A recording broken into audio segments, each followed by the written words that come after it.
Queria começar a minha palavra dizendo assim, que uma das grandes armas do mal é a comparação. Escute bem isso, é a comparação. O que o mal faz? O que a incredulidade faz? O que o diabo faz? Ele nos leva a fazer comparação com pessoas que fizeram coisas grandiosas, com o intuito de nos desanimar, de levar a gente a parar de lutar e não prosseguir. Ele irá nos comparar com os talentos dessas pessoas. Ele lutará para que nós nos comparemos com os recursos que essas pessoas possuem.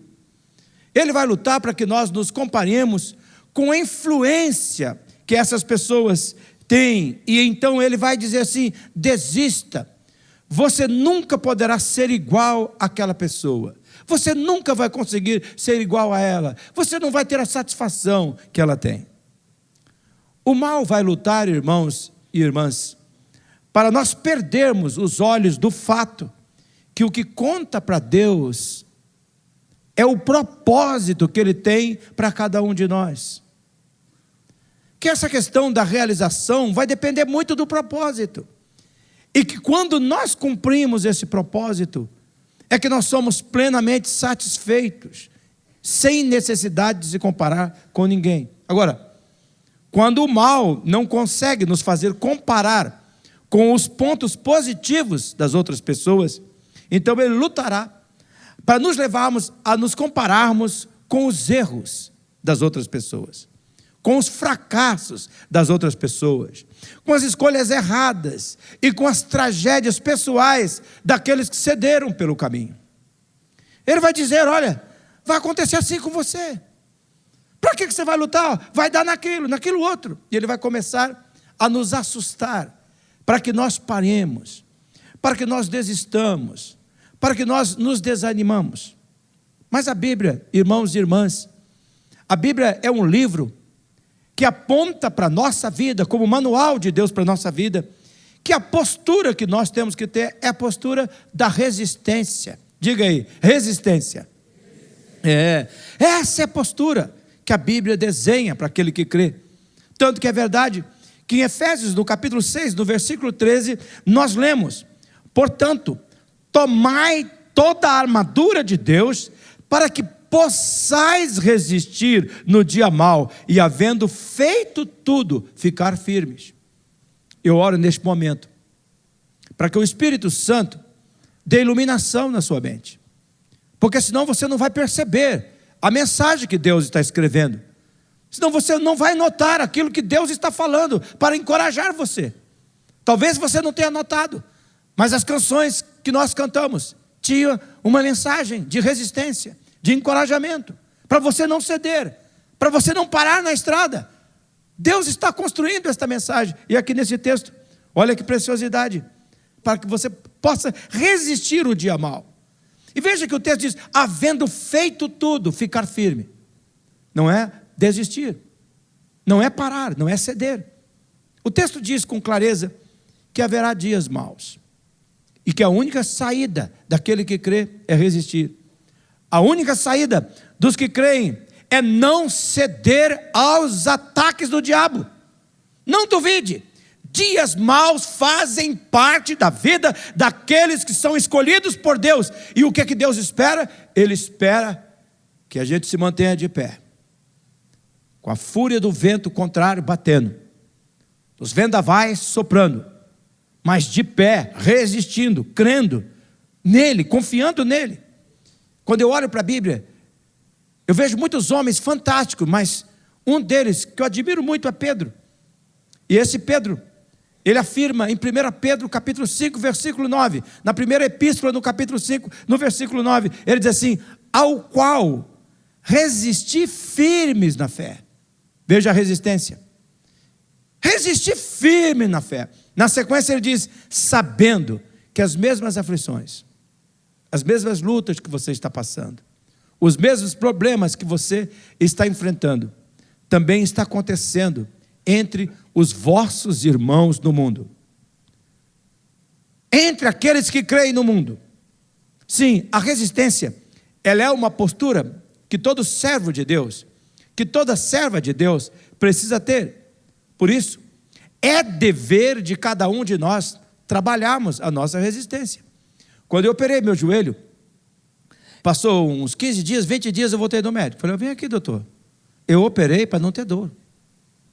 Que negócio é esse? A dor piorou. Ele diz, não, você vai ter que fazer fisioterapia. E a dor vai passar. Então não precisava fazer a cirurgia. Precisava, mas também precisa fazer fisioterapia. Por quê, doutor? Você tem que fortalecer o músculo. Você tem que criar resistência no músculo. Falei assim, poxa, Senhor, por que eu entendo isso de uma cirurgia e eu não entendo isso da minha fé? Que eu também tenho que trabalhar minha resistência. Ele mostrou para mim, dá uma olhadinha, essa sua perna aqui está mais fina do que aquela outra ali. Perdeu massa magra, músculo, você tem que fortalecer isso. Pelo amor de Deus, irmãos, eu tinha que ir para uma clínica. Fazia aquilo, faz aquele outro, aquele outro, agora sim, agora, ai, e foi. Mas até agora eu já estou dando meus pulinhos. Esses dias eu estava descendo a escada e gemendo, falei, vai ter que criar resistência. E o que está acontecendo? Que quanto mais eu estou trabalhando a minha resistência, mais o meu joelho parou de doer. Porque a resistência muda. Nosso papel é trabalhar a nossa resistência. E é nessa perspectiva de trabalhar a nossa capacidade para não ceder, que eu quero destacar nesse momento 2 versículos que eu tenho certeza que é de Deus para encorajar pessoas que estão aqui nessa noite. Primeiro, ele está no Salmo 30, no versículo 5, e eu trago a vocês na versão da Bíblia a mensagem, que diz assim: as noites em que os seus olhos choram, abre caminho para dias de risadas. Essa é uma palavra profética aqui para essa noite. Deus está dizendo a você, essas noites de choro estão abrindo caminhos para dias de risadas. São nos dias difíceis que nós construímos momentos novos e especiais de Deus para a nossa vida. Esse texto é um texto de resistência. Deus está dizendo para você com clareza. Ele desenha aqui a perspectiva correta que nós devemos ter do sofrimento. Ele nos motiva a crer que Deus usa as nossas lágrimas como preparo para os dias de alegria. Sim, o choro pode durar uma noite, mas a alegria vem pela manhã. E a noite do choro tem fim. Não é para sempre.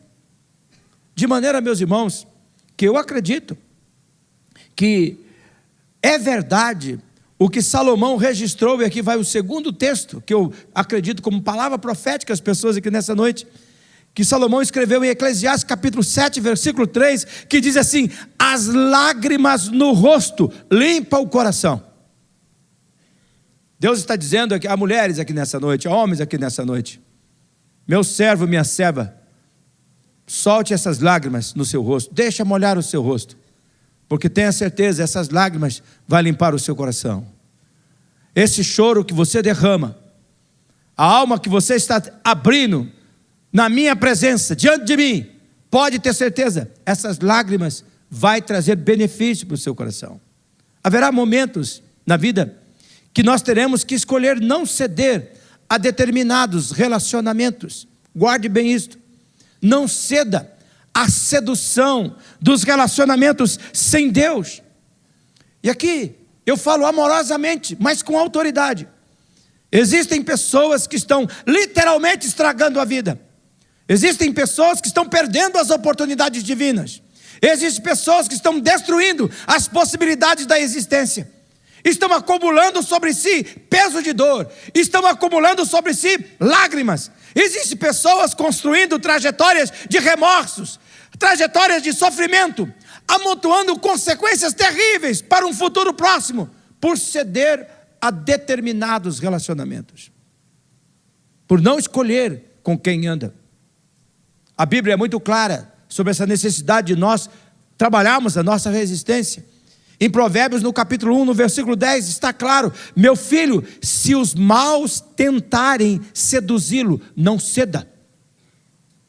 Não ceda. Não se venda. Não volte atrás. Não desista. Não vá na conversa.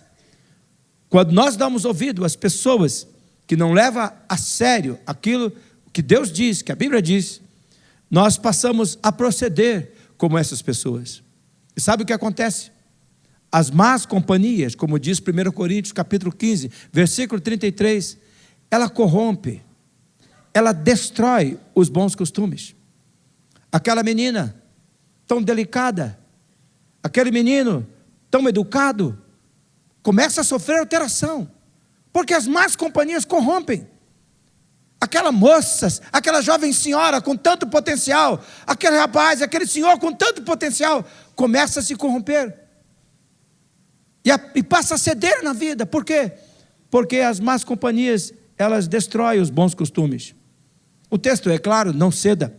Não permita que as pessoas que não andam com Deus seduzam você e venham estragar os bons costumes da fé em Cristo. E você acabe perdendo aquilo que Deus tem para você. Haverá também, irmãos, momentos na nossa vida que nós teremos que escolher não, dizer não ao desânimo. Dizer não, eu não aceito o desânimo. Eu não vou ficar à beira da estrada. A incredulidade, irmãos e irmãs, o mal, ela vai lutar com todas as forças para você desanimar. Escute bem isso. Não é Deus que está por trás do desânimo. Não é Deus que está por trás da desistência. A incredulidade vai lutar para você ceder ao invés de você resistir. E o que ela fará? Ela pintará com cores atrativas o desânimo. A incredulidade vai dizer a você: suas forças não são suficientes, você não vai aguentar, então desista. Mas Deus está lhe dizendo com todas as letras aqui nessa noite: não ceda, filho meu, filha minha, eu sou a tua força. Eu sou a tua força. A incredulidade vai dizer a você: você perdeu a visão, nada faz sentido, está tudo escuro, está tudo confuso, pare, não prossiga, desista. Mas Deus está dizendo: não ceda, filho meu, porque a luz do meu rosto brilhará na sua face, nas noites escuras da sua alma. Vai brilhar. A incredulidade, ela dirá a você: acabou a competência. Quem você pensa que é? Você pensa que é para sempre? Ela lutará para matar a sua confiança na força de Deus, no potencial de Deus que Ele colocou na sua vida. Que aquela pessoa que recebe Jesus tem. Ele gritará para você que o vendaval é forte demais, que as ondas são bravias demais. E a incredulidade vai dizer: desista, não resista. A incredulidade vai lutar para matar a sua segurança pessoal. Ela quer ver você inseguro, dirigido pelas palavras de derrota dos seus adversários, dirigido pelas opiniões daqueles que torcem contra você, daqueles que invejam você. A maneira que Deus espera que você haja é não ceder ao desânimo. A Bíblia é muito clara sobre esse assunto.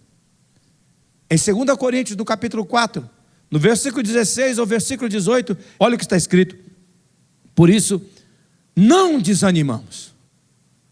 Por que nós não desanimamos? Porque, embora exteriormente nós estejamos a desgastar-nos, interiormente nós estamos sendo renovados dia após dia. Veja, irmão, irmã, por favor, olha o que o Espírito Santo está falando aqui nessa noite. O texto é claro.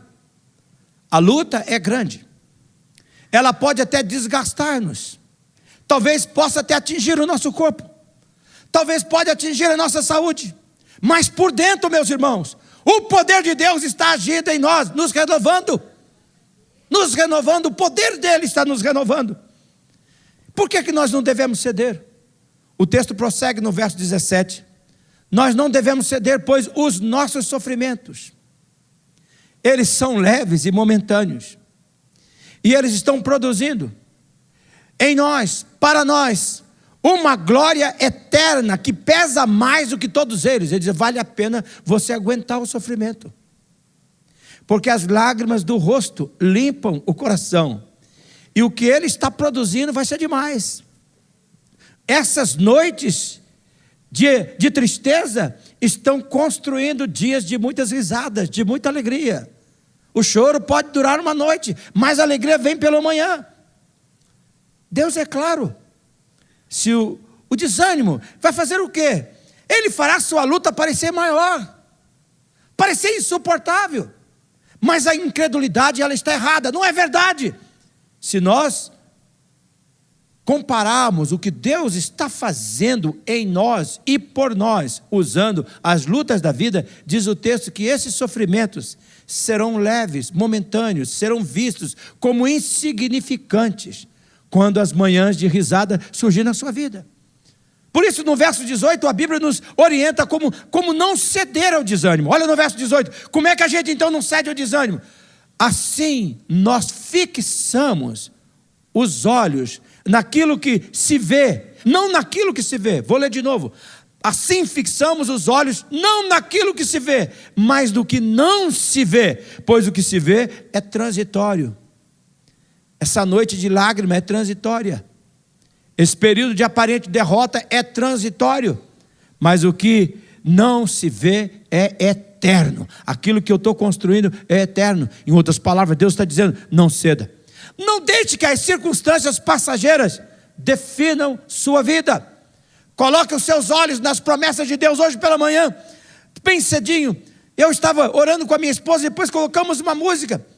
E uma das músicas que me tocou meu coração era essa: tempo de Deus para os meus sentimentos, o tempo de Deus para a minha vida, o tempo de Deus para as promessas de Deus para a minha vida. Você tem que lembrar disso. Vai chegar o tempo das promessas se tornar a realidade. Coloque os seus olhos nas promessas divinas, deixe que elas renovem você. Eu creio, meus irmãos, que o texto de Hebreus, capítulo 10, no versículo 35 ao versículo 39, é também um texto de resistência.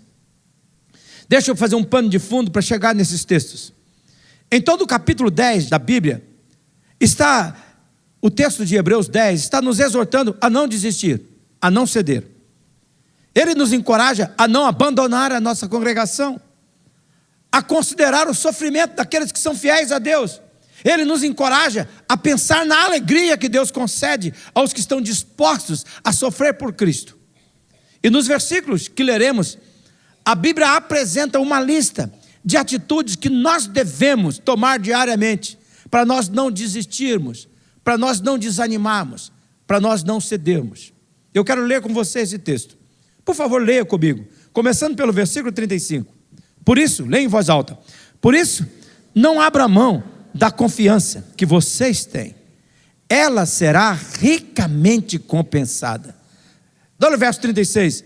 Vocês precisam perseverar, de modo que quando tiverem feito a vontade de Deus, receba o que Ele prometeu. Olha o verso 37. Pois em breve, muito em breve, aquele que vem virá, e não demorará, mas o meu justo viverá pela fé, e se retroceder, não me agradarei dele. No verso 39, nós, porém, não somos dos que retrocedem e são destruídos, mas dos que creem e são salvos. Palavra do Senhor para a nossa vida. Agora, rapidamente, meus irmãos, vamos ver essa lista de coisas que a Bíblia está mostrando que nós temos que fazer. Primeiro, ela diz para nós assim: você não quer ceder? Não abra mão da confiança. Não abra mão da confiança. É incrível, irmãos e irmãs, mas tudo na vida de resistência começa com fé, começa com confiança. Guarde bem isso. Cada pessoa cria sua própria realidade a partir daquilo que acredita. Eu quero repetir essa frase. Cada pessoa cria a sua própria realidade a partir daquilo que acredita. Aquilo que nós acreditamos se reproduz na realidade da nossa vida diária. A confiança é a matéria-prima a partir da qual nós construímos as nossas realizações. A confiança, na verdade, não só define as nossas realizações, como também a nossa confiança define até onde nós chegaremos, até onde nós vamos alcançar.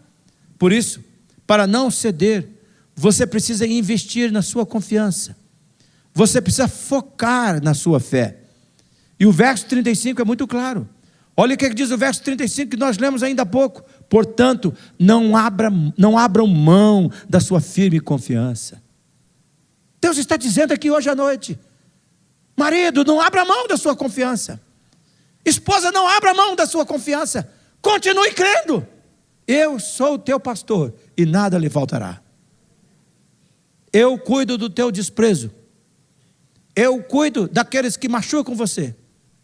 Aqueles que se levantam contra você, se levantam contra mim. Não abra mão da sua confiança. As pessoas que resistem e não cedem à incredulidade são pessoas que já escolheram ser pessoas de fé. Pessoas que creem. E porque são pessoas de fé, o que é que elas fazem? Elas investem na fé. Por que elas investem na fé? Porque elas querem crescer na fé. Elas sabem que isso vai fazer a grande diferença. Elas olham para a vida percebendo que os momentos difíceis que exigem a nossa resistência são, na verdade, oportunidades da fé ser colocada num nível maior. Num nível maior. Nós vemos isso em Tiago, no capítulo 1, no versículo 2, e no versículo 3, onde está escrito: queridos irmãos, a vida de vocês está cheia de dificuldades. Olha que pergunta. Olha o que o texto diz: então, sintam-se felizes. Olha que palavra que Deus está dando. Porque quando o caminho é áspero, a perseverança de vocês tem uma oportunidade de crescer. Então, ao contrário de que a incredulidade vai dizer assim: você está perdendo a fé, você está ficando cada vez mais fraco. Aqui está dizendo: não, a tua resistência vai crescer se você perseverar quando o caminho é áspero. A nossa confiança é colocada em prova quando o caminho é áspero, e ela acaba aumentando a nossa capacidade de crer. E aumentar a nossa capacidade de crer, nós aumentamos a nossa resistência. Por isso, invista na sua fé. É a sua confiança que coloca você na dimensão aonde Deus age, aonde Deus opera. É por isso que eu estou convencido, como pastor desta igreja, eu me esforço de todas as maneiras, com as matérias espetaculares da Unibim. Por quê? Porque se você fazer parte de uma sala de aula, onde a sua fé recebe investimento, não tem caminho áspero que vai fazer você sentar na beirada, porque você sabe que o caminho áspero está abrindo o caminho para as manhãs dos risos, para a manhã da alegria, para as vitórias que Deus tem para você. Eu fui tocado com uma mensagem que alguém me mandou, umas 2 semanas atrás, que eu vejo que revela o que acontece quando nós não abrimos mão da nossa confiança, quando nós investimos na nossa fé. E aí então nós somos colocados numa esfera onde Deus age. Eu quero que vocês leiam comigo em voz alta. Olha o que está escrito: com Deus é assim. Vamos num grito de guerra, vamos lá? Com Deus, vamos combinar assim. Daqui a pouco eu vou deixar você tirar a fotografia, mas agora leia comigo, porque eu já preparei esse slide pensando que vocês iam querer tirar uma foto, porque eu iria querer tirar. Mas leia comigo primeiro, diga lá: com Deus é assim. Se você sonha, Ele realiza. Se cair, Ele te levanta. Se chorar, Ele te consola. Se errar, Ele te corrige. Se orar, Ele te ouve. Se esperar, Ele te recompensa. Se crer, Ele faz o impossível se realizar. Essa é a verdade. Esta é a verdade. Não abra mão da sua confiança. Não abra mão da sua fé. Essa é a realidade. A incredulidade vai gritar conosco todo dia: desista. E você vai ter que dizer: eu sei em quem eu tenho crido. Eu sei que Ele é poderoso para guardar o meu tesouro até aquele dia. Eu sei que Ele faz além daquilo que eu posso. Você não pode abrir mão da confiança. É a confiança que vai reproduzir essa esfera da ação de Deus na sua vida. Essa esfera poderosa. Eu testemunho a vocês. Esta é a verdade. Toda manhã. mas você não vai poder ficar sem nenhuma amanhã, de sentar no colo do pai. Esses dias alguém mandou um vídeo para mim que o colo cura tudo. Para criança é assim, cura uma febre, cura um machucado, cura uma briga entre amigos, cura um problema assim, foi falando. Eu estava pensando, não é que é verdade? Toda manhã a gente tem que correr para o colo de Deus. E correr o colo de Deus, a gente vive nesta realidade. Se a gente crer, Ele faz o impossível se realizar. Em segundo lugar, para não ceder, além de não abrir mão da confiança, faça a vontade de Deus a qualquer preço. Faça a vontade de Deus a qualquer preço. Eu sou tocado, irmãos, com a oração do Pai Nosso. Eu comecei a ver a oração do Pai Nosso, depois dos 60 anos, com outros olhos. Eu espero que vocês que não têm 60 anos, comecem a olhar a oração do Pai Nosso da forma que Jesus queria fazer. Jesus nos orientou, pedir assim, venha a nós o teu reino. Senhor, que o teu governo se estabeleça sobre a minha vida, e que a sua vontade seja feita na minha vida como ela é feita no céu. Esta oração significa que nós estamos literalmente dizendo, Deus, coloca sobre nós o teu governo. Eu estava dizendo que significa literalmente, Deus coloca o seu governo sobre mim, e que a sua vontade prevaleça da minha vida, custe o que custar, mesmo que tenha que matar a minha vontade. Olha o texto que nós estamos estudando, olha o versículo 36. Vocês precisam perseverar, de modo que quando tiverem feito a vontade de Deus, receba o que Ele prometeu. Olha a palavra. Ó Espírito Santo, traga a revelação desta verdade aqui nessa noite. Veja que o texto é claro, dizendo que quando nós perseveramos em fazer a vontade de Deus, nós receberemos o que Ele prometeu. Veja que é um texto de fortalecimento, para nós não cedermos à desistência. A verdade que eu estou destacando é que, para nós não cedermos, nós precisamos dizer não a nós mesmos. Nossa vontade precisa ser freada. Nós não podemos nos render a todo pensamento da nossa vontade. Nós não podemos dizer tudo que a nossa vontade deseja dizer. Nós não podemos fazer tudo que a nossa vontade deseja fazer. Nós temos que negar a nós mesmos. Nós temos que colocar limites sobre nós mesmos. Vocês não veem esses caras do trânsito que de repente passam em cima de um outro, jogam o carro em cima do outro. Por quê? Porque me deu vontade, eu fiquei cego naquela hora, eu queria matar, eu queria passar em cima. É porque a vontade não foi colocada limite. Nós temos que negar a nós mesmos. Nós temos que impor limites sobre nós mesmos. Temos que nos submetermos ao governo de Deus. Nós temos que nos forçar a ficar de pé, firme. Lá vem o furacão. Mas eu não abro mão da confiança. Eu creio. A minha vontade é se esconder, desistir. Mas Senhor, eu sei em quem eu tenho crido. A nossa carne não pode ter a última palavra sobre nós. A Bíblia coloca em Gálatas capítulo 5, no versículo 24. Os que pertencem a Cristo fazem o quê? Crucificam a carne, com as suas paixões e os seus desejos. Para não cedermos, nós temos que negar a nossa vontade. Nós temos que colocar a nossa vontade debaixo da vontade de Deus. Nós temos que olhar para Deus, Senhor, que a sua vontade governe a minha vida e que o teu reino seja visto em mim, Senhor.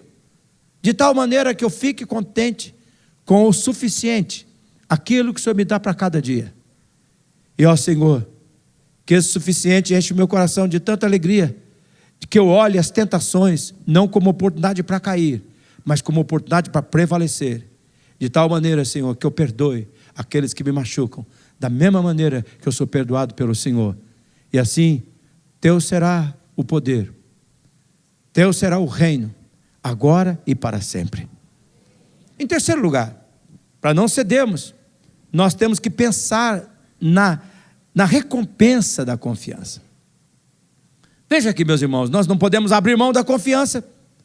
Nós temos que nos cedermos à vontade do Senhor, mas nós temos que pensar na confiança. E uma das coisas que eu quero destacar na altura da mensagem é que nós, os servos de Deus, nós precisamos aprender a nos automotivar.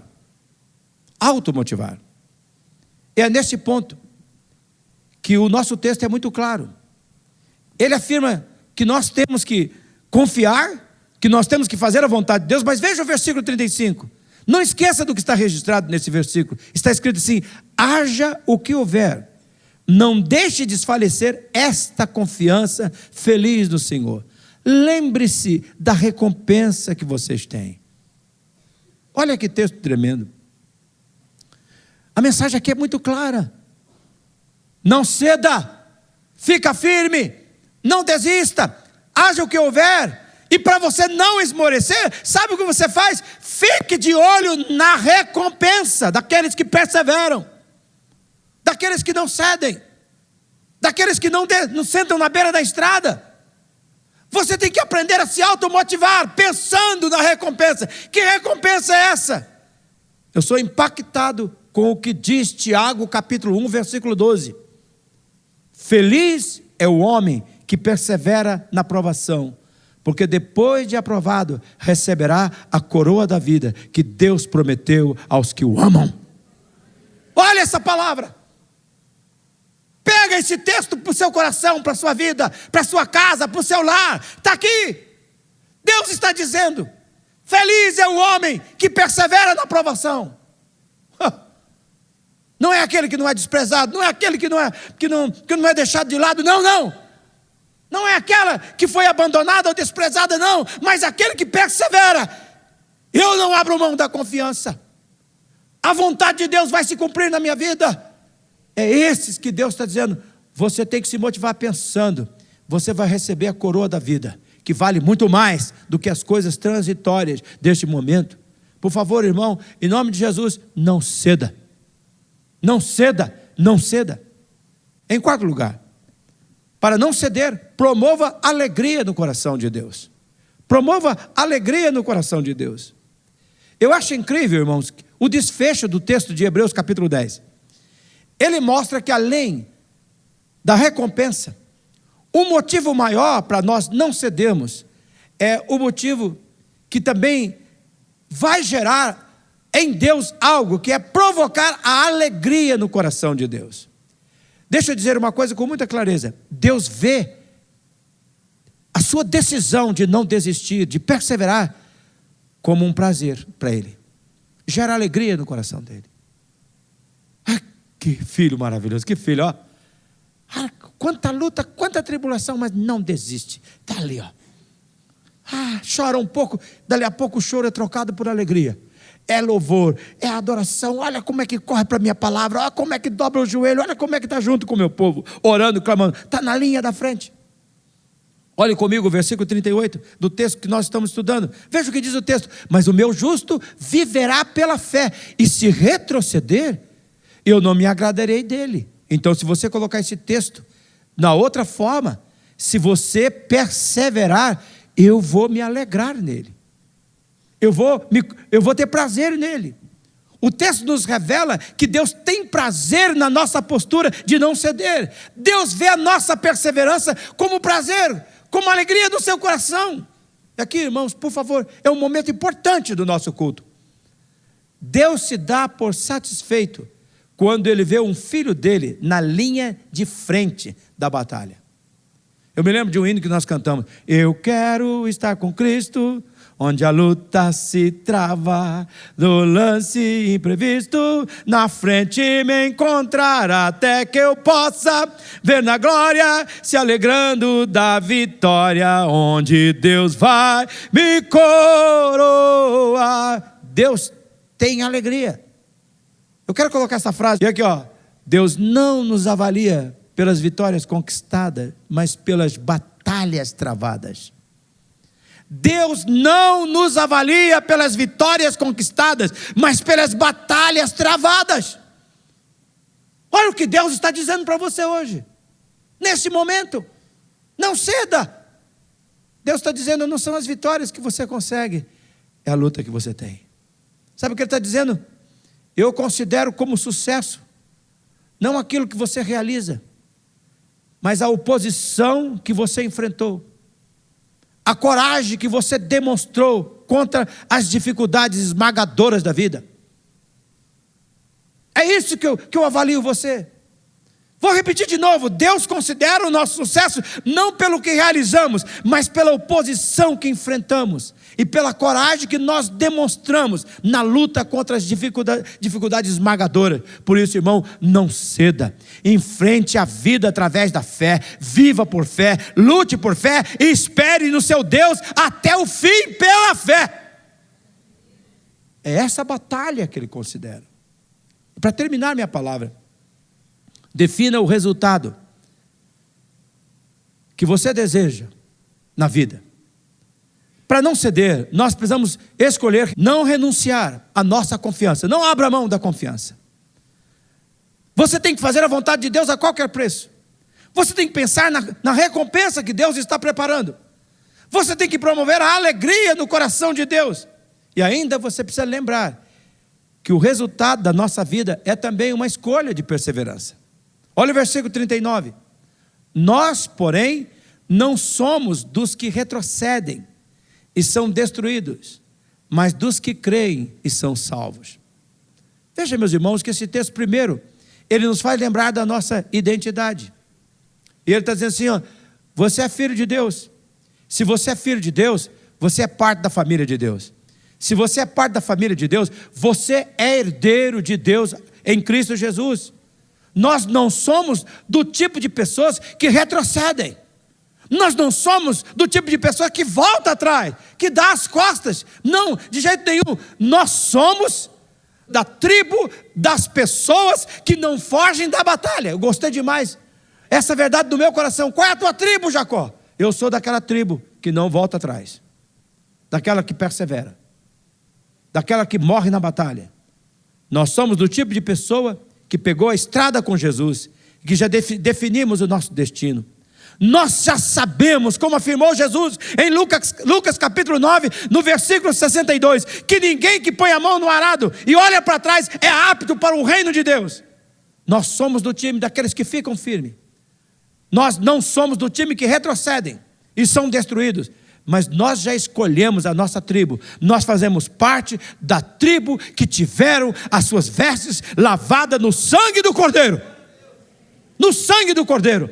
Somos parte da multidão dos que creem, daqueles que não voltam atrás, daqueles que venceram juntamente com Jesus. Nós sabemos que o Cordeiro batalhou por nós e venceu. E que a nossa vitória, que a vitória dele é nossa. E com a vitória dele, nós somos da tribo dos fiéis com ele, aleluia. Por isso, mesmo quando todas as portas estiverem fechadas e lhe parecer que não há uma saída para você, meu irmão, minha irmã, quando o inimigo já está dizendo que é o fim da história e quiser levar você ao desespero, Deus espera que você fique firme, que você não ceda. Por quê? Porque a esperança em Cristo, ela é certa e ela nunca morre. Deus não vai deixar você ficar sofrendo o tempo todo. Ele tem nas mãos a chave da vitória, aleluia. Então não desista, meu amigo, pois não é o fim. É Deus quem dá a última palavra. Ele o ama, Ele vai lhe socorrer. Não ceda, confia que a história não vai terminar assim. Descansa em Cristo, Ele é a nossa vitória. Seja encorajado por Jesus. Eu quero que você feche os seus olhos agora neste momento.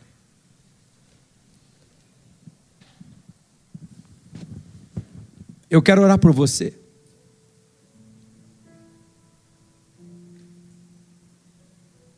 Deus hoje colocou aqui um pastor gritão, para gritar ao teu ouvido: não ceda, não ceda. Não renda ao desânimo. Não, a esperança em Cristo é verdadeira. Olha a coroa, olha a recompensa. Não abra mão da confiança. Não siga a tua vontade. Não diga o que vem à sua boca. Não aceite os pensamentos da incredulidade na sua mente. Não faça tudo o que a tua vontade está mandando. Confia. Se estimule pela coroa da vida que Ele vai dar para aquele que ama. Essa leve e momentânea provação está construindo um peso de glória. Confia, confia. Missionária Central de Maringá.